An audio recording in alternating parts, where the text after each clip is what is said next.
Assalamualaikum warahmatullahi wabarakatuh.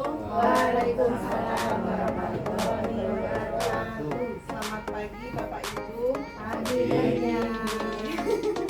Yang terhormat Bapak Ibu Dewan Guru SMA Negeri 1 Kasihan, saya ucapkan banyak terima kasih karena telah berkenan hadir dalam kegiatan diseminasi penyebaran pemahaman dan penerapan pengalaman budaya positif sebagai pemenuhan salah satu tugas dalam pendidikan guru penggerak dalam modul Badul PT4 bersama saya Rian Juliana, calon guru penggerak angkatan 9 dari SMA Negeri 1 Kasihan Kabupaten Bantul. Oke, sebelum kita mulai pada kegiatan pagi hari ini, marilah kita berdoa menurut kepercayaan kita masing-masing. Berdoa dipersilakan. Berdoa selesai. Biar lebih semangat lagi, kalau seandainya saya katakan SMA Negeri 1 Kasihan luar biasa, bisa Bapak Ibu? Bisa. Oke, kita coba ya. SMA Negeri 1 Kasihan Luar biasa. Satu kali lagi ya. SMA Negeri 1 Kasihan Luar biasa. Oke, baiklah Bapak Ibu, saya sangat senang sekali berada di antara Bapak Ibu. Saya yakin Bapak Ibu adalah guru-guru yang hebat dan guru-guru yang sangat luar biasa yang menuntun siswa-siswa kita untuk meraih masa depan dan cita-citanya. Oke, baiklah Bapak Ibu, pada kesempatan kali ini saya akan memaparkan sedikit materi tentang budaya positif. Nah, tetapi sebelumnya Bapak Ibu pernah mendengar tentang budaya positif?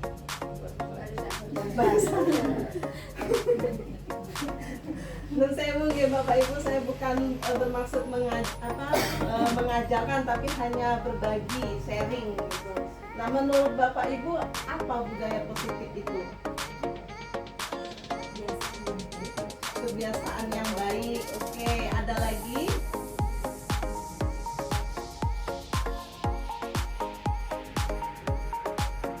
Ada lagi, apa itu budaya positif?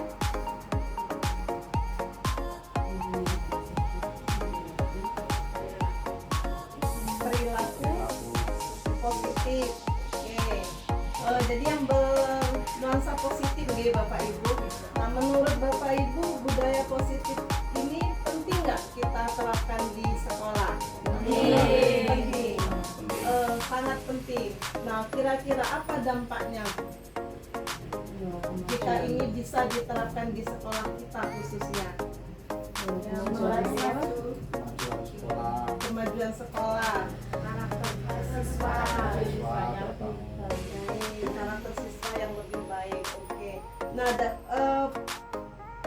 pada kesempatan hari ini ada beberapa materi yang saya paparkan yang berkaitan dengan budaya positif. Yang pertama itu ada perubahan paradigma belajar, kemudian disiplin positif, kebutuhan dasar manusia, motivasi perilaku manusia, posisi kontrol restitusi, keyakinan kelas, dan segitiga restitusi.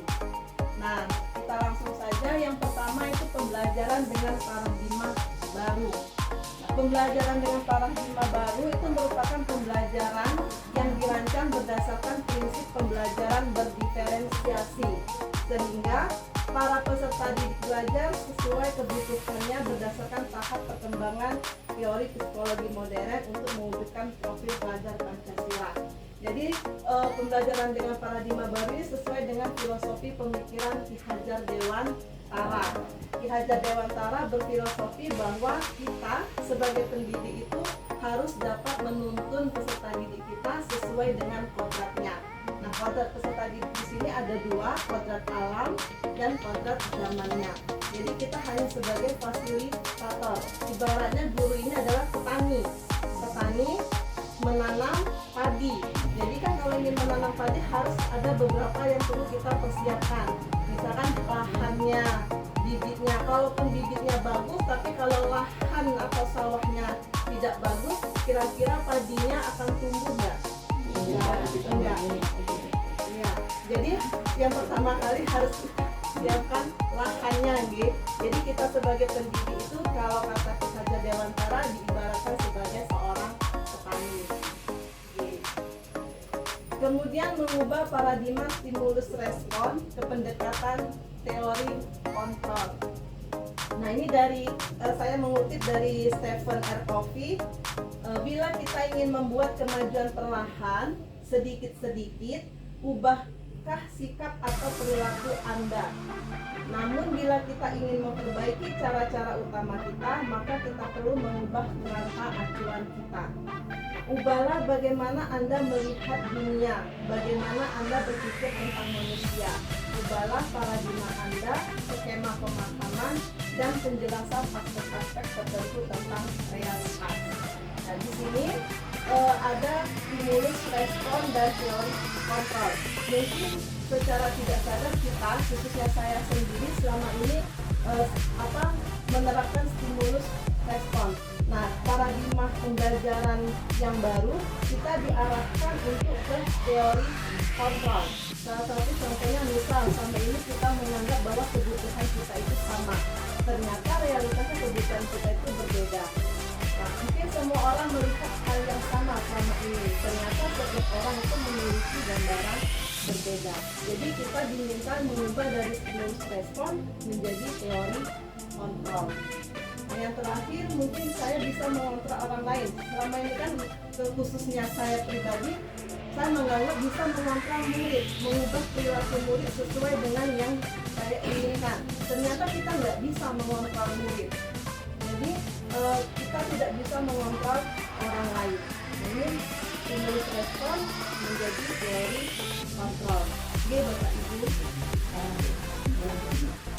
Nah, untuk yang kedua materi disiplin positif. Kata-kata disiplin tidak asing lagi kan kita dengar, sering sekali kita dengar dan kita terapkan pada peserta didik kita. Disiplin itu berasal dari kata disiplinan, yang artinya belajar. Disiplin mengacu pada disiplin diri dan memiliki tanggung jawab terhadap apa yang dilakukannya berdasarkan nilai-nilai yang dia miliki.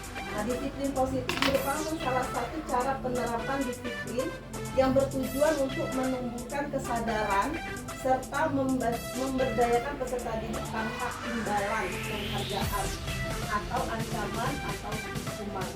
Nah, karena sebagai pendidik tujuan kita adalah menciptakan peserta didik yang memiliki disiplin diri sehingga mereka berperilaku mengacu kepada nilai-nilai kebajikan diri serta yang memiliki motivasi intrinsik. Motivasi intrinsik di sini adalah motivasi yang timbul dari dalam diri sendiri dalam perubahan perilaku ke arah yang lebih baik. Nah, di sini ada nilai-nilai kebijakan universal. Nah, yang dimaksud nilai-nilai kebijakan di sini kebajikan. Oke, nilai-nilai kebajikan adalah sifat-sifat positif manusia yang merupakan tujuan mulia yang ingin dicapai setiap individu. Nah, nilai-nilai tersebut bersifat universal dan lintas bahasa, suku bangsa, agama maupun latar belakang. Jadi kita tidak melihat bahasanya, sukunya, agamanya, atau latar belakangnya. Nah, di sini ada contoh nilai-nilai kebajikan dari sebuah institusi atau organisasi. Mungkin yang nggak asing di sini adalah profil pelajar Pancasila. Ini nggak asing kan buat kita. Profil pelajar Pancasila beriman dan bertakwa pada Tuhan Yang Maha Esa dan berakhlak mulia, berkebinekaan global, gotong royong, mandiri, kreatif, dan bernalar tinggi. Nah, mungkin untuk contoh dari institusi lain itu saya ambil dari PYP. Saya juga baru dengar setelah PGP ini. Contoh nilai kebajikan yang diterapkan oleh PYP itu toleransi, rasa hormat, integritas, mandiri, menghargai, antusias, empati, keingetahuan, kreativitas, kerjasama, percaya diri, dan komitmen. Nah, kalau dari keterampilan hidup atau life skill, dapat dipercaya, lurus hati, pendengar aktif, tidak merendahkan orang lain, dan memberikan yang terbaik dari diri. Jadi ini adalah nilai-nilai kebajikan. Ini termasuk dari disiplin positif dan menuju ke arah budaya positif. Ibu? Nggak ngantuk kan? Oke, kecepatan nggak suara saya?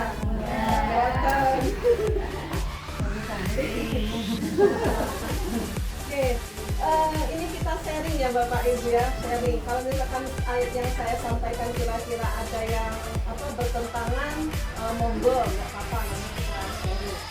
Nah, yang selanjutnya itu motivasi perilaku manusia, khususnya untuk peserta didik kita. Jadi peserta didik kita itu berperilaku karena ada motivasinya. Nah, di sini ada 3 motivasi perilaku manusia. Yang pertama, untuk menghindari ketidaknyamanan atau hukuman. Ini motivasi yang timbul dari luar. Kemudian untuk mendapatkan imbalan atau penghargaan dari orang lain. Ini juga motivasi yang timbul dari luar.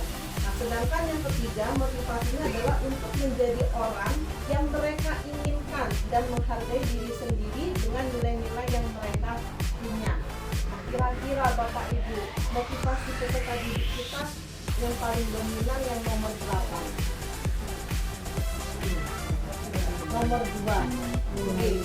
Kalau yang berkaitan dengan disiplin, kira-kira nomor berapa? Nomor 1. Tapi ada nggak peserta didik kita yang mempunyai motivasi yang ketiga? Ada. Lebih banyak yang mana? Selain peserta didik, kita pun juga diharapkan mempunyai motivasi yang ketiga, untuk menjadi orang yang mereka inginkan dan menghargai diri sendiri dengan nilai-nilai yang mereka percaya. Oke. Nah, selanjutnya di sini ada perbedaan Bapak Ibu antara hukuman, konsekuensi, dan restitusi. Nah, di sini kalau hukuman itu tidak terencana atau tiba-tiba. Kemudian murid tidak tahu apa yang terjadi atau murid tidak dilibatkan. Jadi keputusan itu hanya satu pihak dari gurunya saja. Kemudian berupa hukuman fisik atau psikis. Misalkan kamu terlambat, silakan lari lapangan basket 2 keliling. Nah, itu termasuk hukuman. Kalau konsekuensi itu terencana atau disepakati antara guru dan siswa. Jadi siswa sudah tahu kalau dia melanggar nanti konsekuensinya apa. Kemudian murid tetap dibuat tidak nyaman, walaupun disepakati oleh guru dan siswa, murid tetap merasa tidak nyaman. Kemudian diberikan berdasarkan suatu data yang dapat diukur. Misal kalau terlambat 2 kali, konsekuensinya apa? Kalau tidak mengerjakan tugas berturut-turut, konsekuensinya apa? Nah, kemudian sikap guru selalu memonitor murid. Ini jelas ya, karena kita ada kesepakatan antara kita dengan murid. Nah, kemudian restitusi. Pernah dengar restitusi Bapak Ibu? Restitusi. Oke, nah restitusi ini adalah pilihan yang terbaik di antara konsekuensi dan hukuman. Restitusi itu adalah proses menciptakan kondisi bagi murid untuk memperbaiki kesalahan atau proses kolaboratif yang mengajarkan murid untuk mencari solusi sendiri.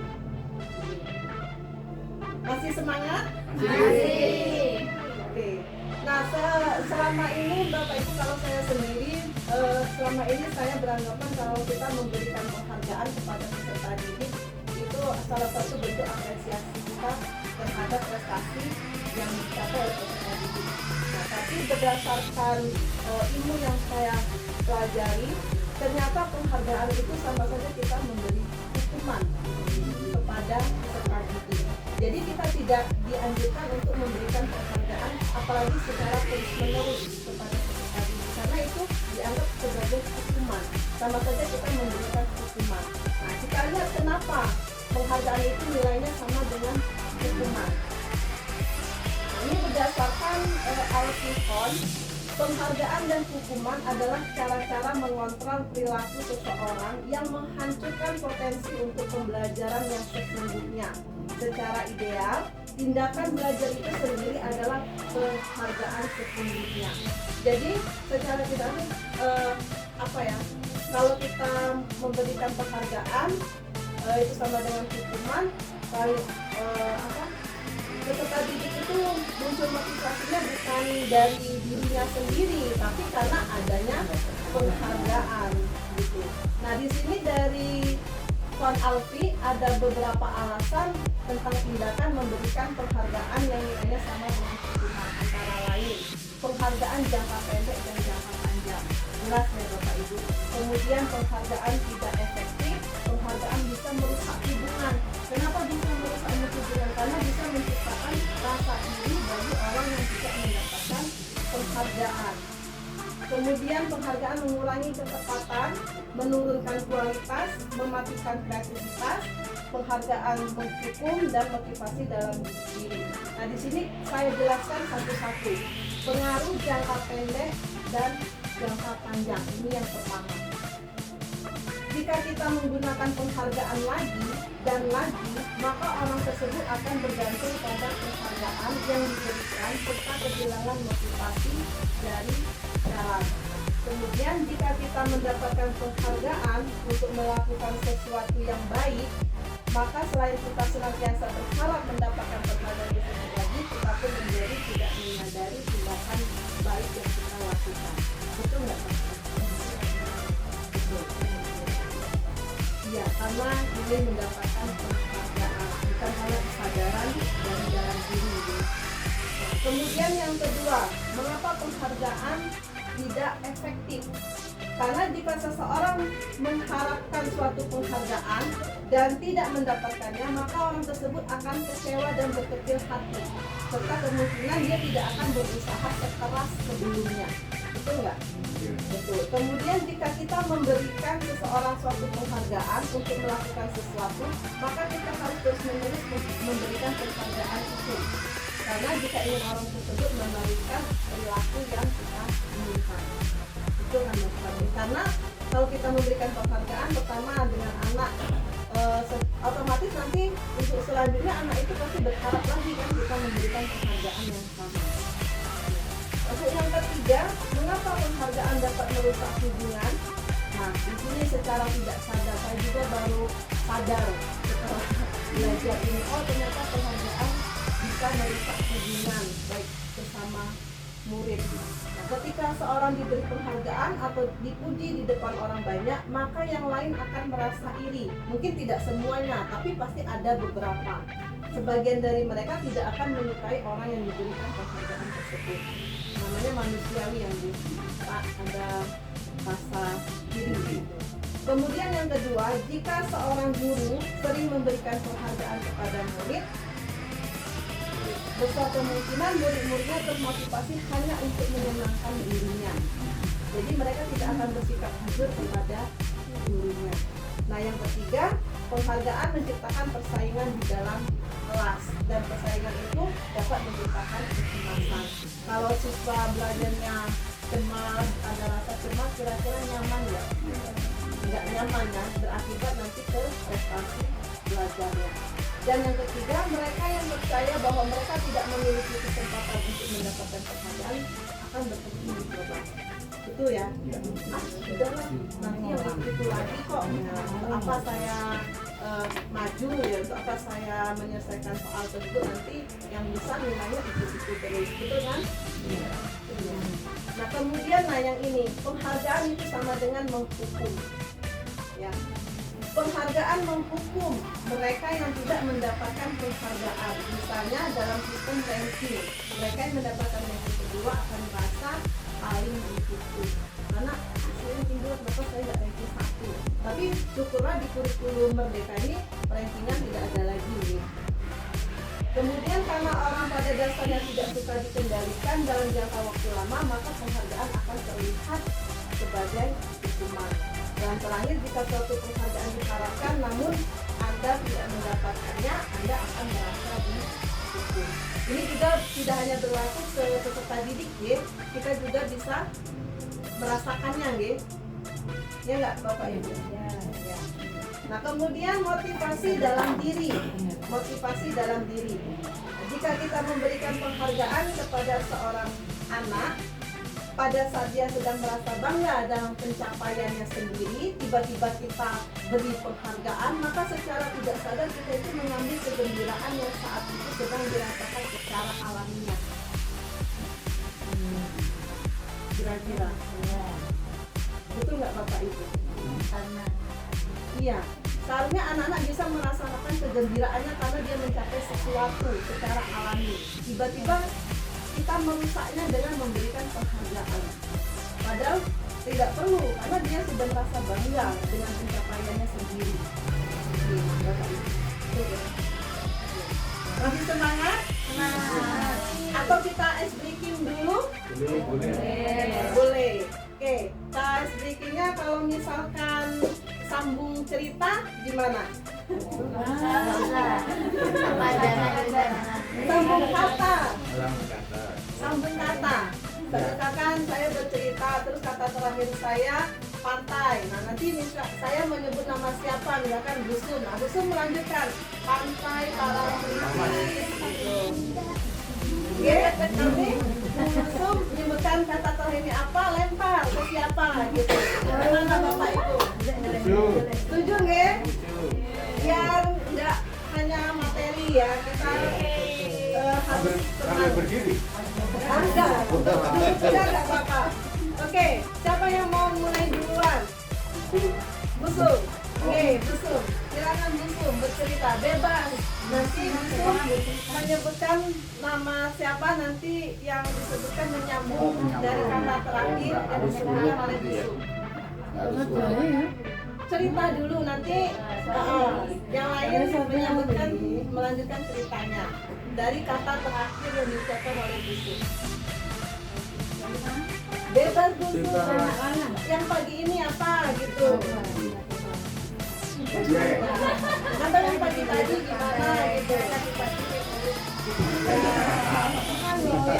Ceritakan dulu. Ceritakan kemarin bocah dulu.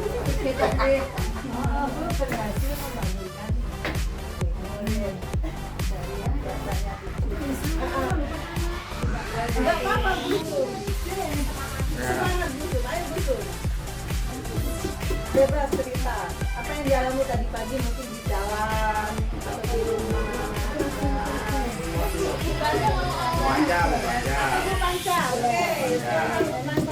Nanti dilempar Bu Panca. Nanti dilempar ya Bu Panca. Gitu ada cerita waktu saya udah masak terus suami buka pintu kok itu enggaknya berjualan nasi ya ini kok kekeringan ya kalau ini kita untuk apa ini kok untuk ambil anggrek baru ya anggrek kok versi mbak Bu Arsi, ya Bu Arsi, silakan dilanjutkan Bu Arsi. Satu kata mau cerita.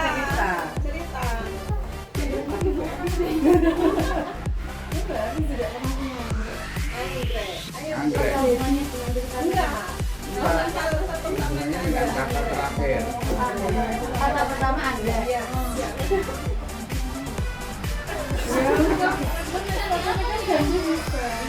Anak yang bertunggu-tunggu berbulan-bulan akhirnya berbunga juga tadi pagi. Saya melihatnya berbunga indah sekali. Kata apa? Terus saya memandanginya dan memandangnya dan membayangkan untuk membeli tanaman seperti contohnya tanaman sayur. Sayur. Sayuran. Sayuran. Lanjut siapa Bu Arsi? Harus Ayo Pak Ros, sayuran. saya bagi-bagi Sayuran yang saya suka itu meskipun kata orang itu pahit, tapi di lidah saya enak. enak Lanjut Pak Rus, siapa Pak Rus? Mbak Erika. Mbak Erika. Enak Mbak Erika.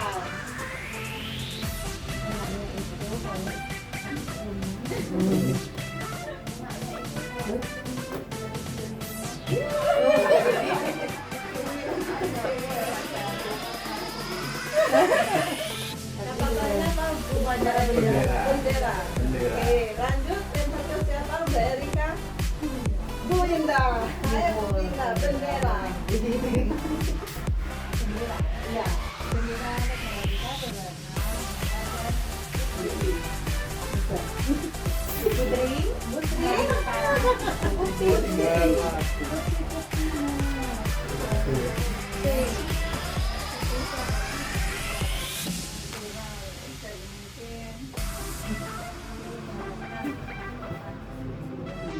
Berarti kesucian. kesucian. Kesucian, Oke. Siapa siapa Putri? Masih ada ini Pak Pur, Mbak Vicky, Mbak Ulan, Pak Brandon. Kesucian. Kesucian. Kesucian dalam hidup. Yang dalam kehidupan ini Kulina putih.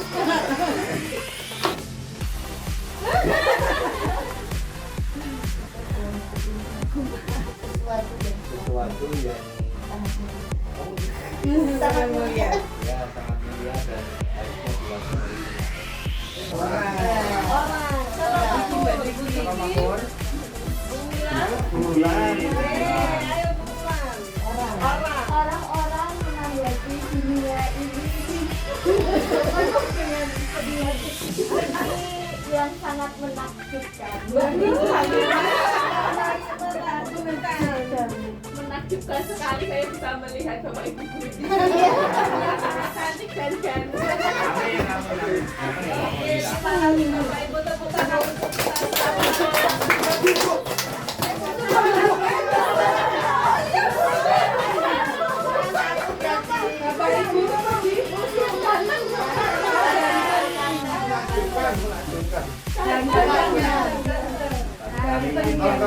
Saya melihat Makmur. Gantengnya suamiku loh. Baru kali ini yang dilakukan. Orang misalnya gantengnya suamiku kasih dari ya alhamdulillah di sini semua ganteng dulu Ganteng suamiku. gantengnya Gantengnya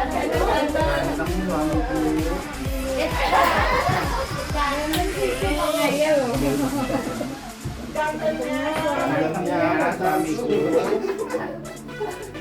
gantengnya Dia yang suami ini dia anaknya. gantengnya murid-muridku pakai Oh.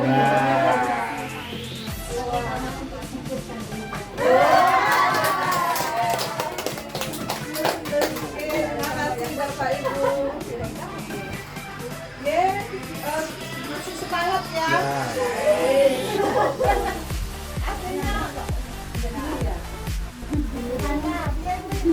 harusnya berdiri Harusnya ganti baru. Nanti diusulkan ya.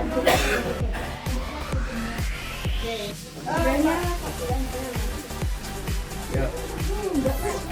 Baiklah Bapak Ibu, kita lanjutkan. Yang ketiga itu adalah keyakinan kelas. Ada yang tahu dari Bapak Ibu apa itu keyakinan kelas? Keyakinan kelas. Keyakinan kelas itu ada anak-anak.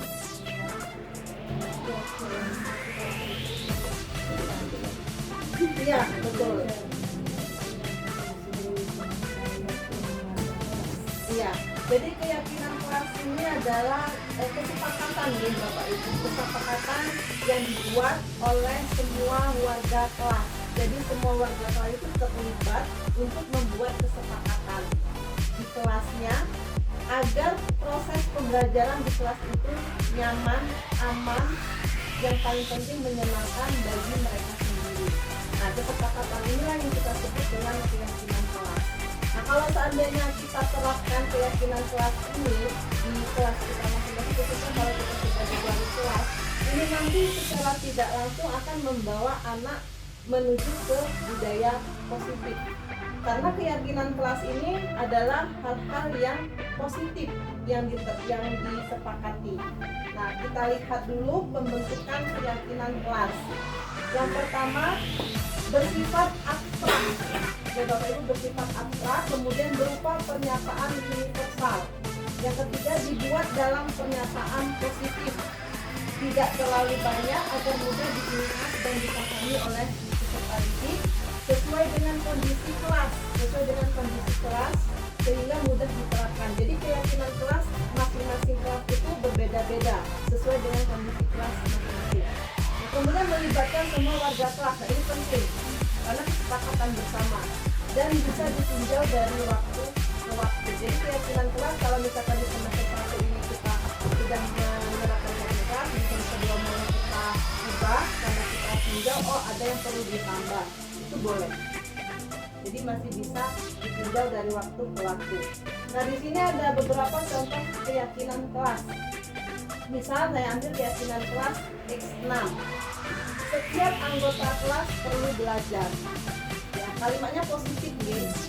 Setiap anggota kelas perlu bahagia. Setiap anggota kelas perlu melakukan tugas. Setiap anggota kelas perlu saling menghargai. Dan setiap anggota kelas perlu merasa aman.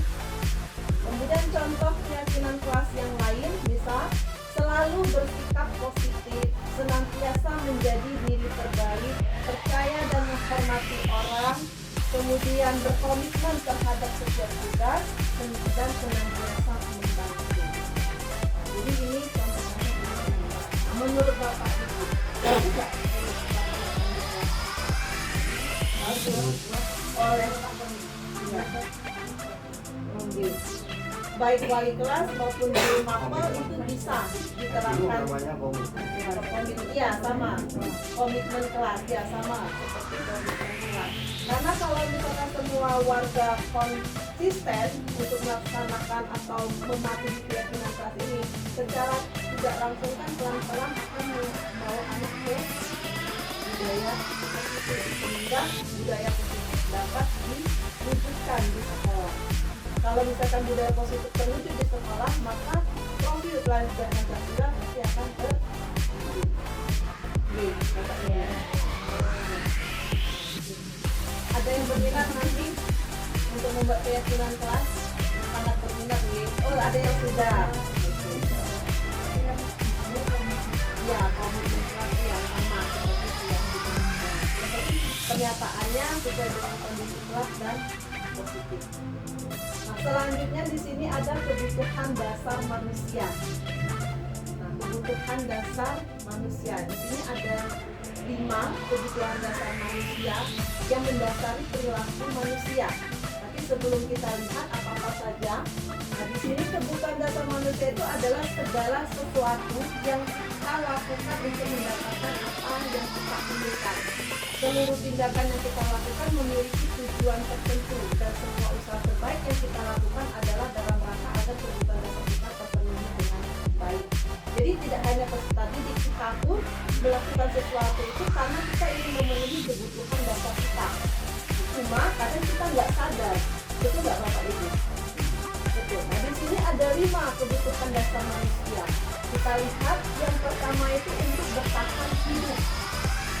Ya, contohnya tempat tinggal, pakaian, makanan, kesehatan, dan keamanan.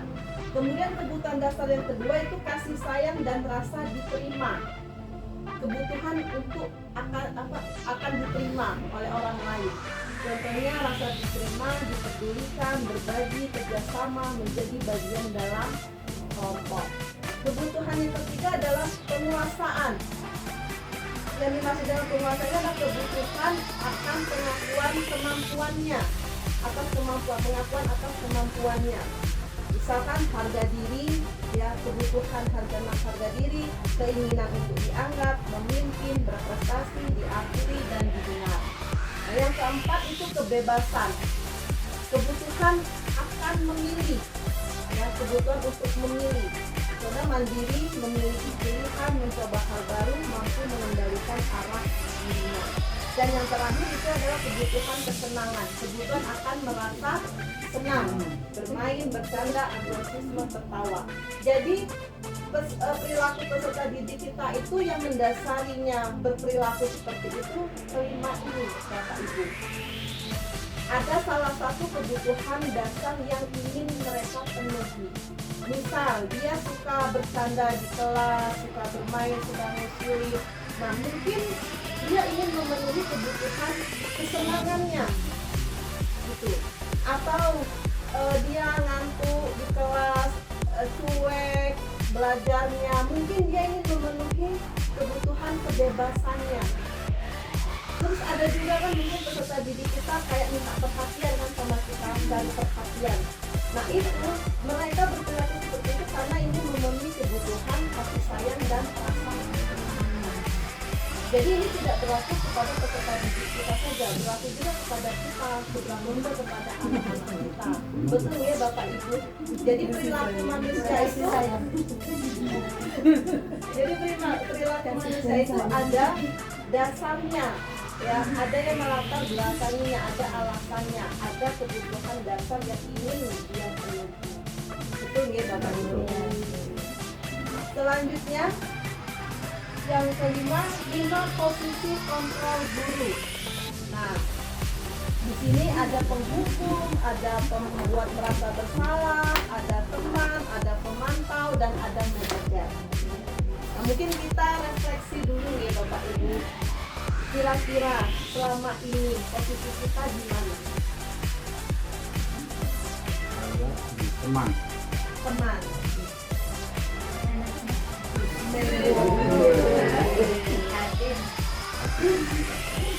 Gimana posisi kita selama ini?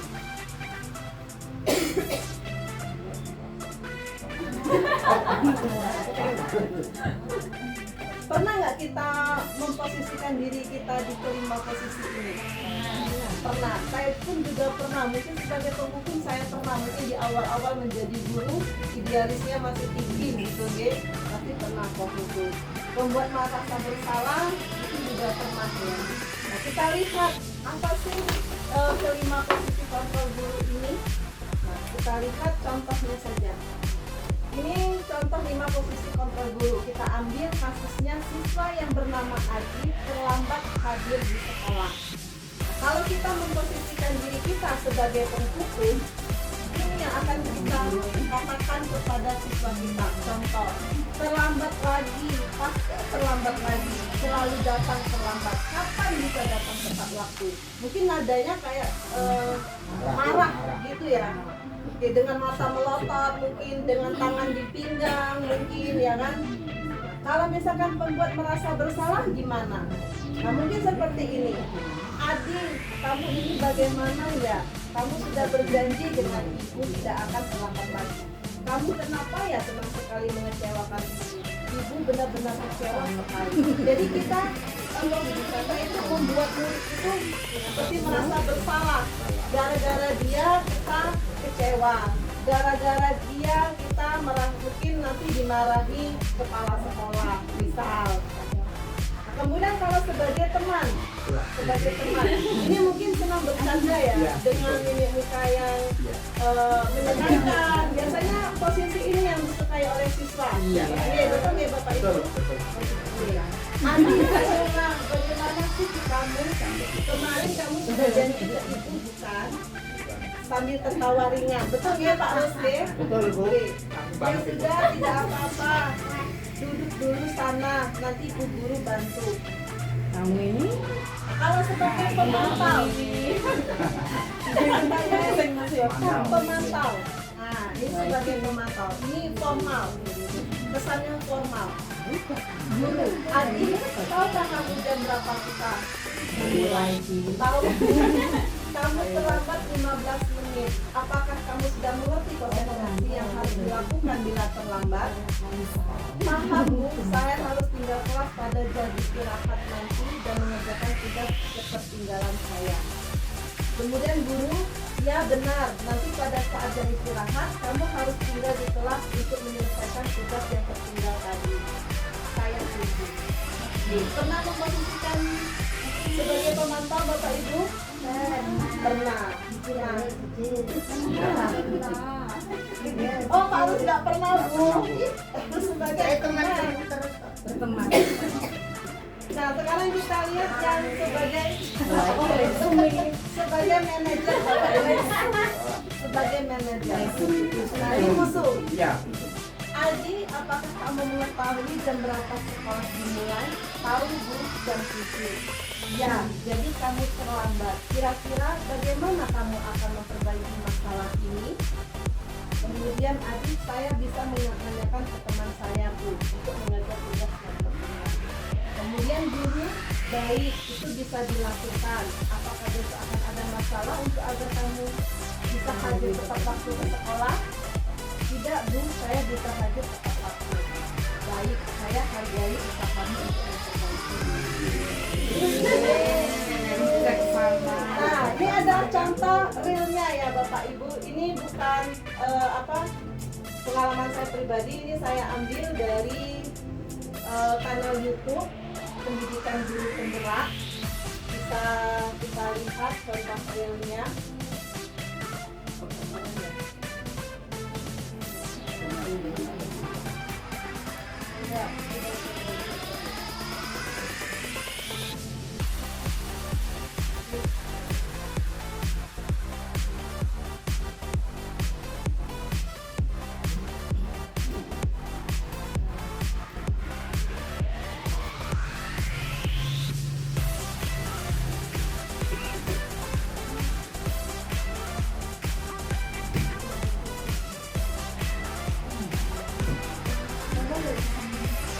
Ya, monggo Bapak Ibu disambil.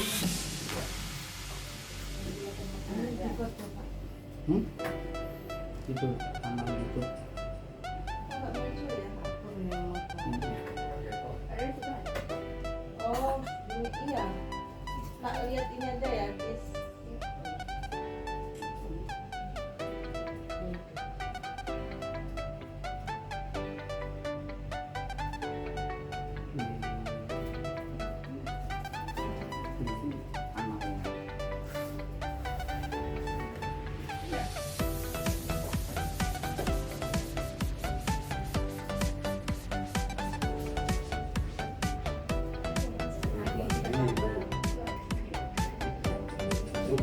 Kita lihat perbedaan dari 5 posisi kontrol tadi nih Bapak Ibu.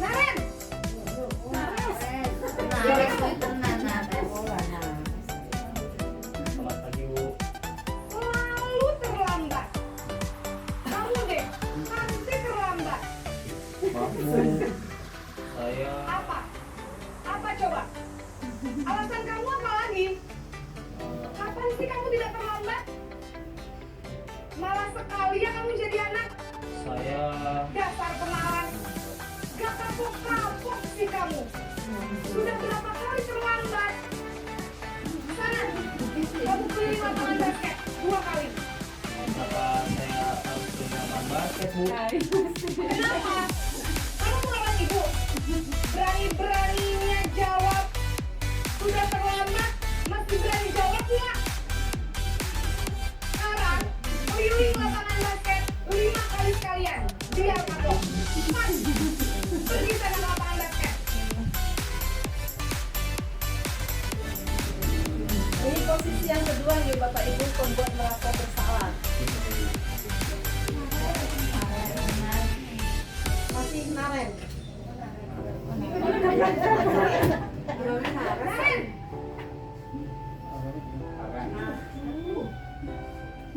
Selamat pagi Bu. Naren. Kamu kenapa terlambat lagi, nak? Ya Tuhan, Naren. Kamu benar ya bikin ibu susah ya? Kalau kamu terlambat lagi, nanti ibu yang ditegur bapak kepala sekolah, nak.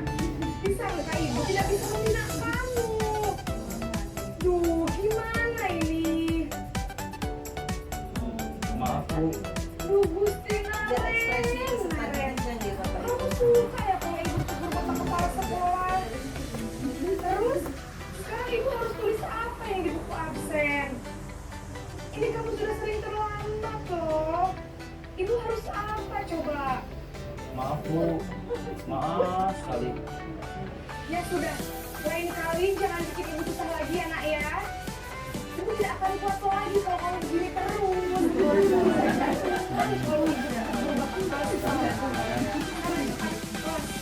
Maaf ya Bu. Maaf sekali. Nah ini posisi teman, jadi tak harus nih. Iya. Begitulah. Enggak HP. Naren, Ini sama. Datang Bu. wah,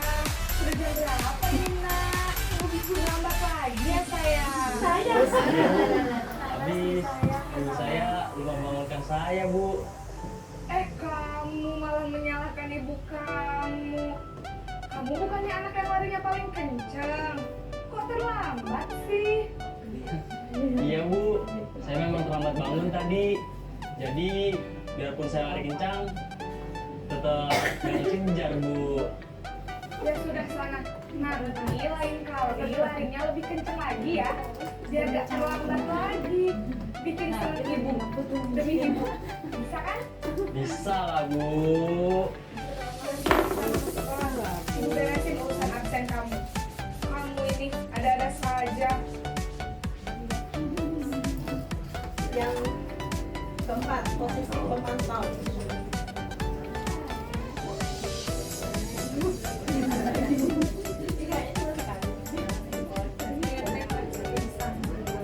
Naren!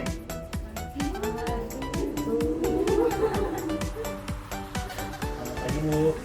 Naren, apa peraturan sekolah kita tentang jam berapa kita harus masuk sekolah, nak? Kita harus di sekolah jam 7, Bu. Iya betul, sekarang sudah jam 7.20.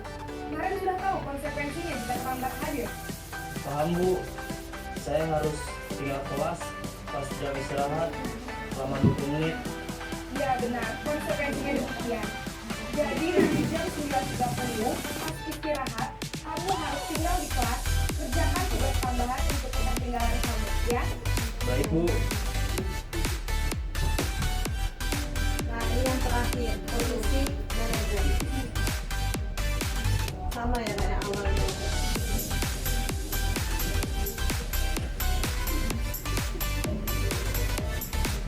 Naren!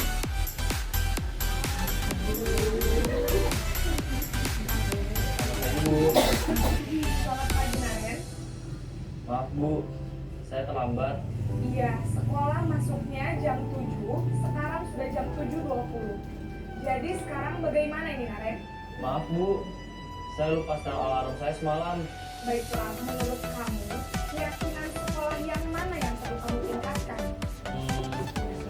Menghargai diri sendiri dan orang lain mungkin ya, Bu. Setuju.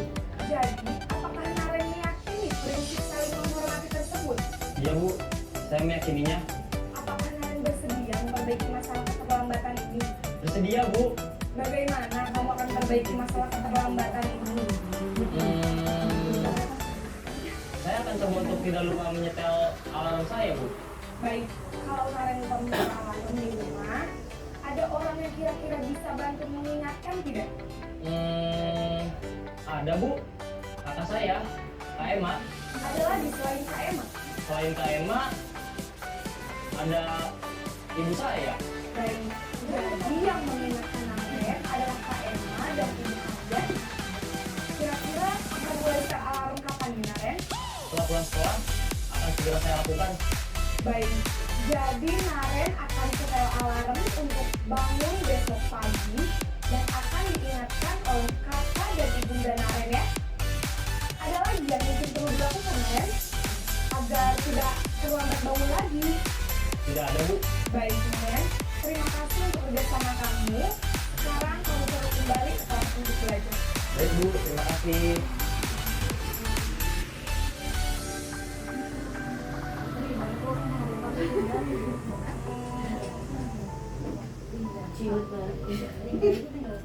Iya. Oh, Nanti di anu makanya nggak mau. Jadi kalau si Mbak itu Mbak, Enggak, cuma gede. Omai cina. Oke, baiklah Bapak Ibu, dari 5 posisi kontrol tadi, menurut Bapak Ibu, yang mana yang berdampak positif ke anak untuk jangka panjang? Manajer gitu Bapak Ibu, sepakat gitu manajer. Jadi kita memposisikan diri kita sebagai seorang manajer. Mungkin kalau secara saya pribadi butuh waktu untuk belajar memposisikan diri sebagai manajer, tapi sulit, tapi bukan berarti tidak mungkin, gitu Bapak Ibu. Jadi posisi posisi manajer ini adalah posisi yang terbaik dari 5 posisi kontrol sebagai seorang guru. Kalau misalkan pembuku, kira-kira ada nggak dampak positifnya dalam jangka panjang untuk peserta didik? Mungkin berdampak positif, ada dampak positif tapi tidak berjangka panjang, berjangka pendek hanya saat itu saja, sesaat. Kalau misalkan pembuat merasa bersalah, membuat merasa bersalah, kira-kira ada nggak dampak positifnya untuk anak? Ada.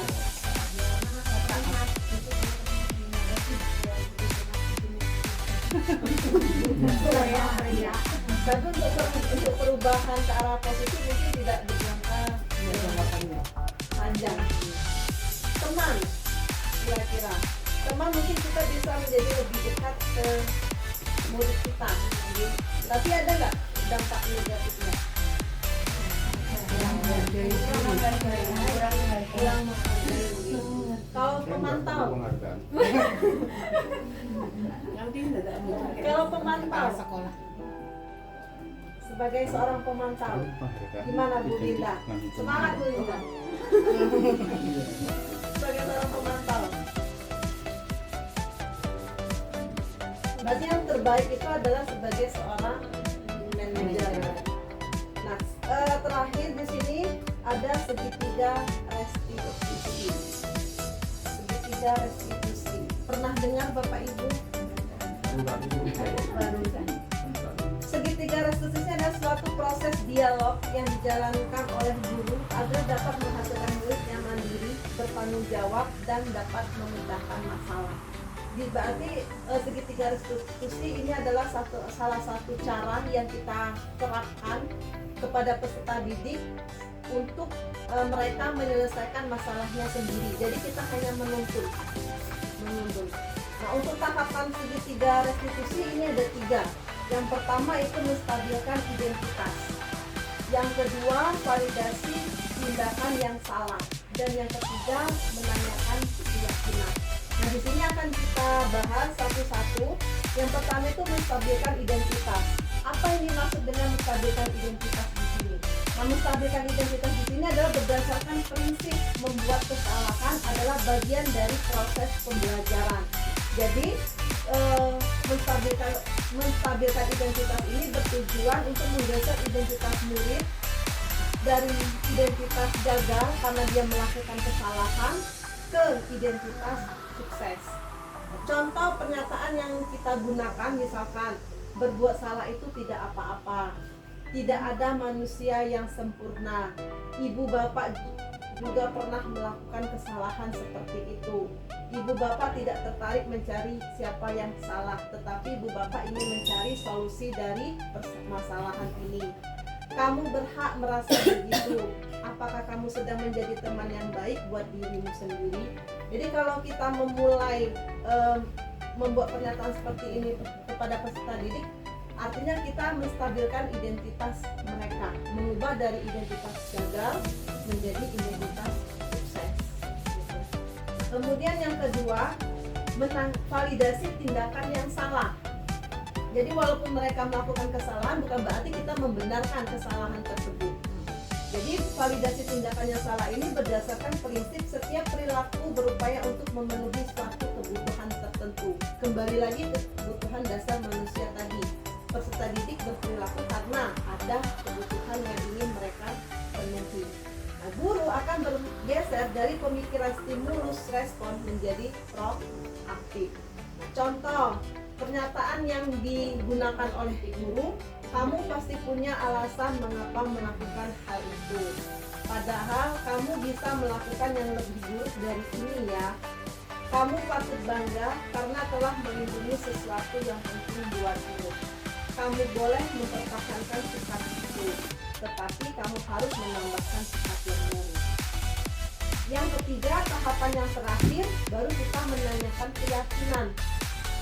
Menanyakan keyakinan, ini adalah solusi dari permasalahan yang dilakukan oleh peserta didik sendiri. Jadi mereka menemukan solusi sendiri untuk mereka sendiri. Jadi berdasarkan prinsip teori kontrol bahwa pada dasarnya kita termotivasi secara intrinsik. Contoh kenyataan yang digunakan guru yang pertama, apa keyakinan kelas kita, nilai-nilai apa yang telah disepakati bersama, seperti apa gambaran sebuah kelas yang ideal menurut kamu ingin menjadi orang yang seperti apa. Jadi segitiga restitusi ini adalah salah satu cara yang kita terapkan kepada peserta didik untuk mereka menyelesaikan masalahnya sendiri. Jadi kita hanya menuntun dan agar mereka bergeser dari identitas gagal ke identitas sukses. Dengan catatan kita tidak membenarkan kesalahan yang mereka lakukan di Bapak Ibu. Nah, di sini ada contoh nyata.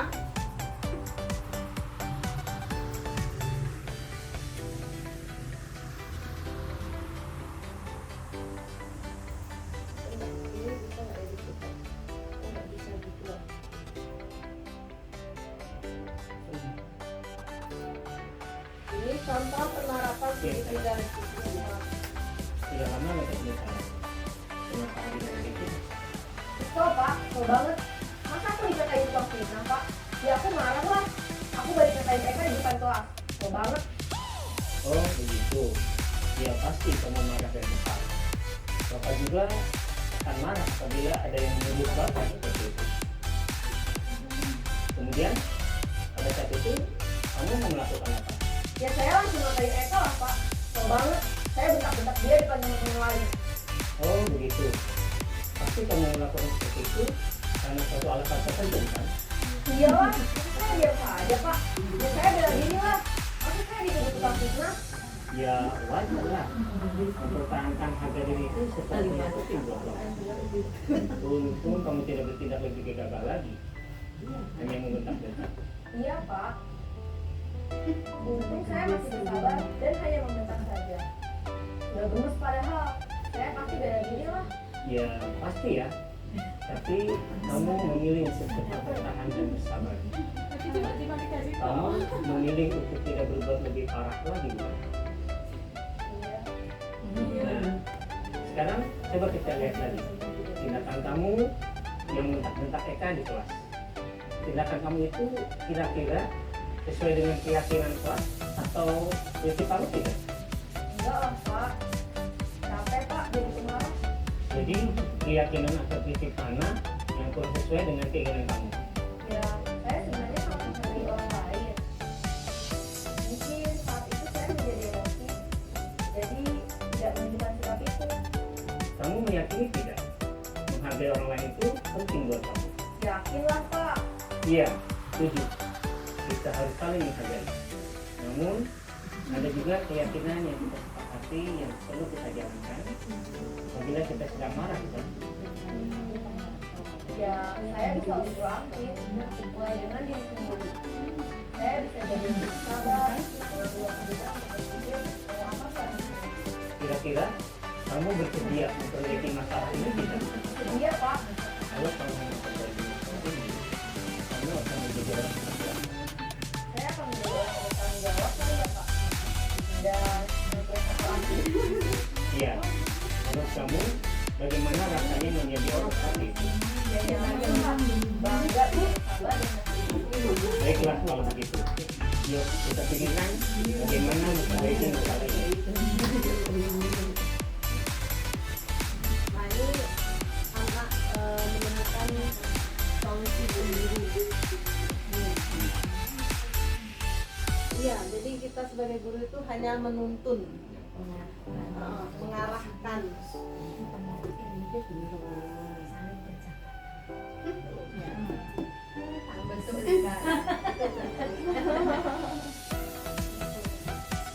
Yes, Bapak Ibu, itu saja materi yang ingin saya sampaikan yang berkaitan dengan budaya positif. Jadi kita sedikit refleksi sebelum saya akhiri, kita sedikit refleksi. Jadi salah satu cara untuk mewujudkan budaya positif di sekolah adalah mewujudkan keyakinan kelas, gitu, Bapak Ibu. Jadi kalau keyakinan kelas sudah berjalan, nanti selanjutnya akan secara tidak langsung akan terciptanya budaya positif di lingkungan sekolah. Jadi dari yang kecil nanti akan meluas ke yang besar. Nah, kemudian kita perlu tahu bahwa anak itu berperilaku itu ada alasannya. Salah satunya adalah untuk memenuhi kebutuhan dasar mereka. Jadi ada 5 untuk bertahan hidup, cinta kasih dan rasa diterima, penguasaan, kebebasan dan kesenangan. Kemudian kita sebagai guru ada 5 posisi kontrol. Nah dari 5 posisi tersebut sepakat yang terbaik adalah memposisikan kita sebagai manajer. Nah yang selanjutnya yang terakhir untuk membantu peserta didik agar dapat bertanggung jawab, mandiri dan memecahkan masalahnya bisa kita terapkan dengan segitiga testing institusi. Baik Bapak Ibu, sebelum kita akhiri mungkin ada yang ingin kita sharing? Ya, tidak. Oke. Terima kasih Bapak Ibu, sekali lagi saya sangat berterima kasih sudah berkenan hadir dalam pemaparan saya tentang budaya positif. Dan sebelum kita akhiri, karena kita buka dengan doa, maka kita tutup pun juga dengan doa. Oke. Kita akhiri kegiatan pada pagi hari ini dengan berdoa dipersilakan. Berdoa selesai, saya akhiri. Assalamualaikum warahmatullahi wabarakatuh. Terima kasih Bu Dia. Selamat pagi, salam dan bahagia untuk kita semua.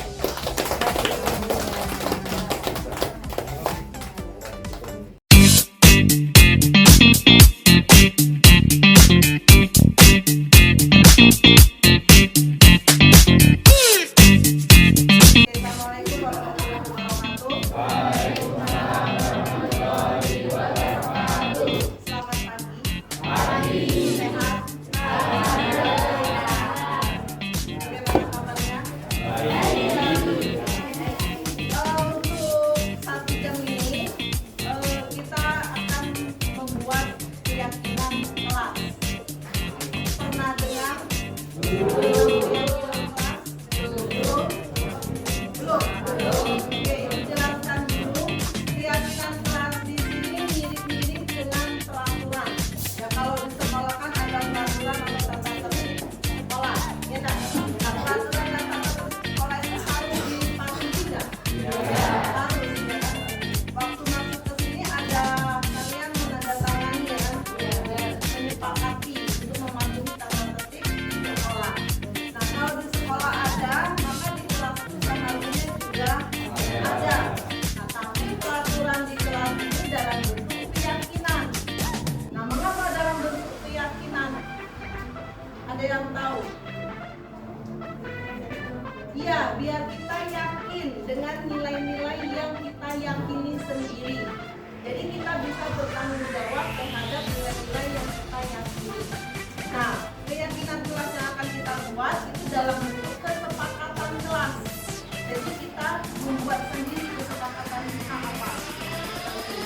Contoh, misal sesama teman kira-kira apa? Harus apa? Saling menyayangi, saling menghargai, ya kan? Kemudian tapi ingat, kesepakatan atau keyakinan kelas yang kita buat itu harus dalam bentuk pernyataan yang positif, bukan dalam bentuk pernyataan negatif. Apa bedanya? Misal, tidak boleh terlambat hadir di kelas, itu negatif. Kita ubah menjadi kalimat positif, misalkan datang tepat waktu, ya kan? Kita lagi tidak boleh mencontek saat ujian, itu negatif. Posisinya apa? Harus, ya kan? Bisa? Nah nanti setiap orang ibu kasih kesempatan untuk memberikan atau mengajukan kesepakatan yang akan kita sepakati bersama. Bisa? Nah ibu bagikan dalam bentuk link ya. Nanti akan disebut. Yang pertama Mas dari Mas Rigas. Menggunakan handphone saat diperlukan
kondisikan kelas tenang saat guru menjelaskan materi. Nah ini penting ini.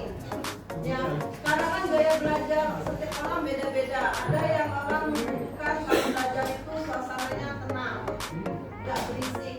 Ya kan, mungkin ada juga yang butuh mungkin sambil mendengarkan musik. Tapi jangan sampai kita memenuhi kebutuhan kita tapi mengganggu kebutuhan orang lain. Saling menghargai, membantu teman saat teman kesulitan. Terus kita apa? Kalau ujian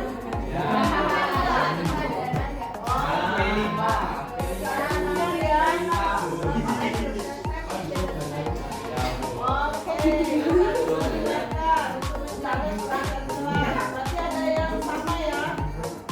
Nanti kita yang sama saja.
Nah,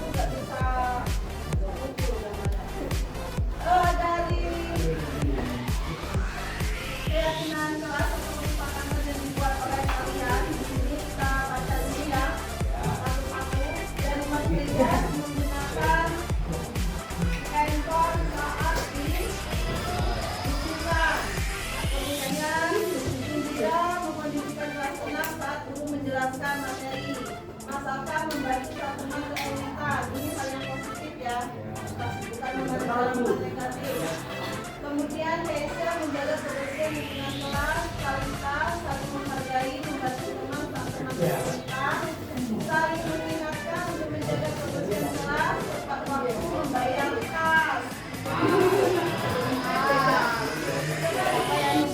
Anissa menjaga ketenangan saat jam pelajaran, menyadari dan melaksanakan tugas piket, menjaga kebersihan dan kesopanan, memperhatikan guru saat menjelaskan pelajaran, berpikir bekerjasama dalam membersihkan kelas, membuang sampah pada tempatnya, boleh menggunakan tidak bisa, karena ini melanggar peraturan sekolah.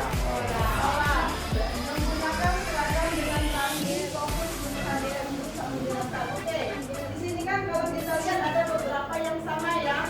Kita ambil dulu yang bagian yang ini. Kira-kira yang nomor 1 apa keyakinannya, kesimpulannya? Menjaga kebersihan, lingkungan, kelas. Terus Pak. Yang satu, menjaga kebersihan lingkungan kelas. Ya? Ya. Yang kedua, apa kesimpulannya? Kita ambil dulu yang bagian atas ini. Apa?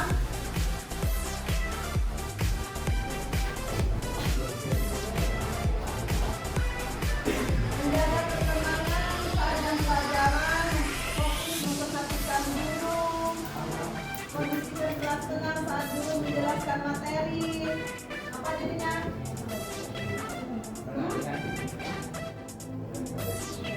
Apa ini? Menjaga kesopanan, saling menghargai. Beda bang, kata yang kedua.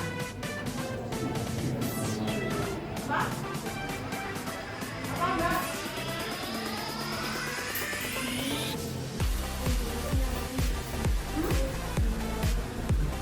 Menjaga kenyamanan bersama. Sepakat? Apa? Saling menghargai. Ya, berarti kita saling menghargai ya. Baik bersama teman maupun dengan bapak ibu guru. Tidak? Ya.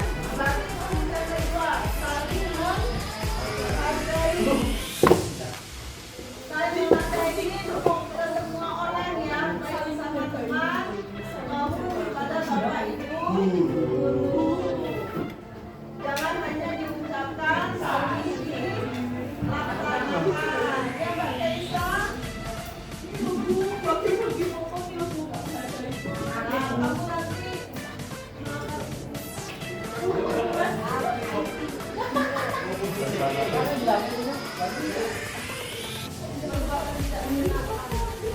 Ya, ada lagi nggak dari yang ini? Hah? Oh ini menggunakan handphone saat ditemukan saat apa? Oke betul, menggunakan handphone sesuai kebutuhan belajar. Ya dah? Sesuai kebutuhan belajar. Oke.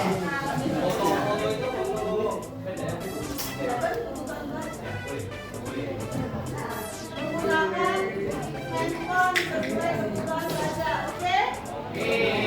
Ada lagi nggak yang ada di sini?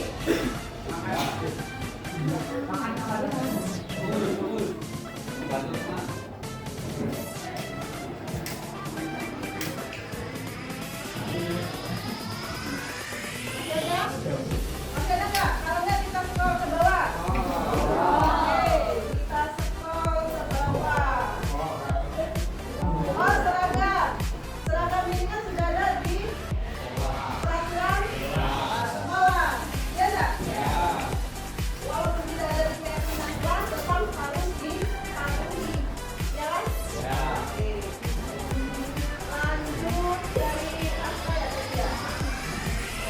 Oke, nih. Saling berbagi, makan saat jam istirahat, saling menghormati dan menghargai, sudah ya? Menghormati guru dan bersama teman sekelas, sudah ya?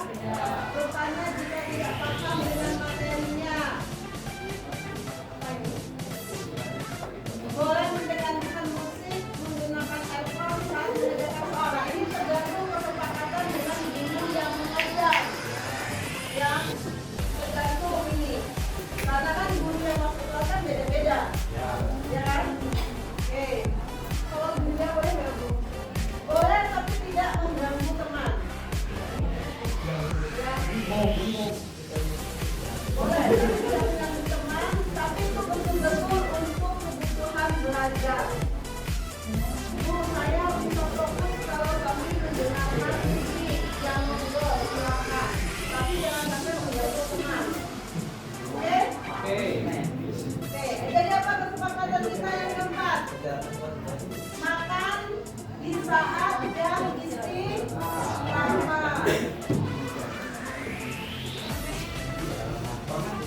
Makan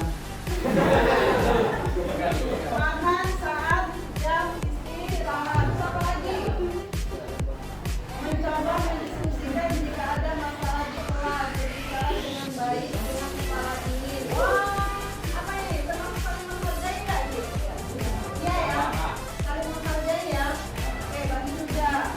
Berbagi makanan atau minuman kepada sesama teman. Tergantung.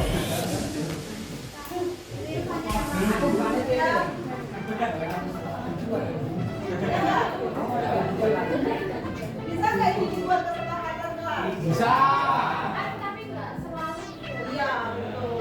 Lalu kesepakatan bersama. Kalau ada yang tidak disepakati, berarti tidak bisa kita jadikan kesepakatan kelas.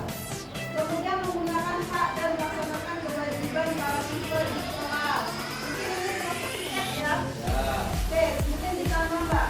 Menjalankan tiket kelas sesuai jadwal. Ada lagi, mengumpulkan tugas tepat waktu. Setuju? Kalau ibu sama setuju nih. Aku nggak apa itu. Kayak apa kalau kita mengumpulkan tugas tepat waktu?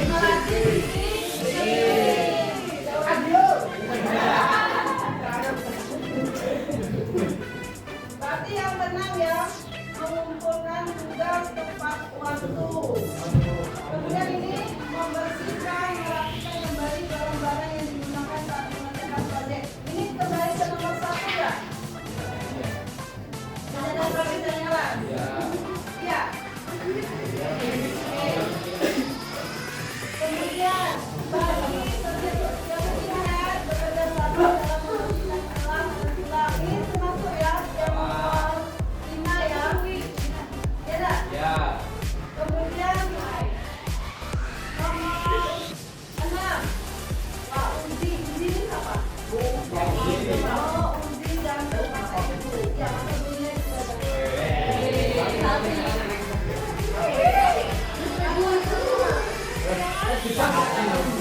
jangan semua kita ya. Ada yang jelek tapi jangan kalau ada yang bilang jelek berarti dia sama saja menghina ciptaan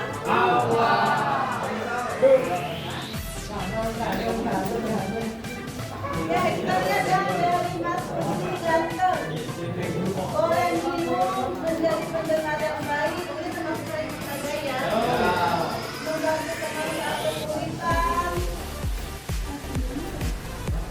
Kesulitan yang tak positif. Apa kira-kira? Ya, maksud ibu kesepakatannya. Berteman dengan siapa saja. Sopan itu termasuk saling menghargai. Semua setara juga. Boleh bercanda tapi tidak berlebihan. Saling menghargai. Harus saling mencintai dan menyayangi. Apa ini? Kita mau tambahin apa? Menyayangi. Sama ya dengan saling menghargai. Sama ya. Oke. Membantu teman saat kesulitan mungkin apa ya? Kalimatnya. Peduli. Bersama. Peduli. Ini ya. Dosa tanda bersama. Oh, di atasnya Pak. Saling menghargai dan peduli. Nomor 2. Oke. Habis? Kita sekolah lagi ke bawah. Oke. Berteman dengan siapa saja. Nomor berapa?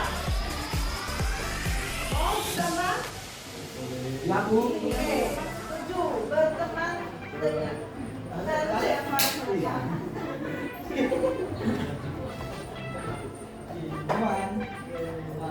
Ya, teman-teman.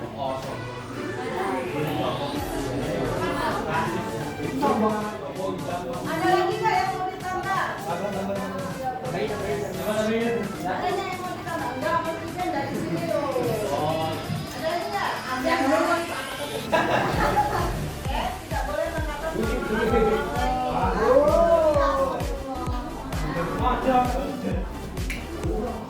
ada lagi yang mau ditambah? Cukup?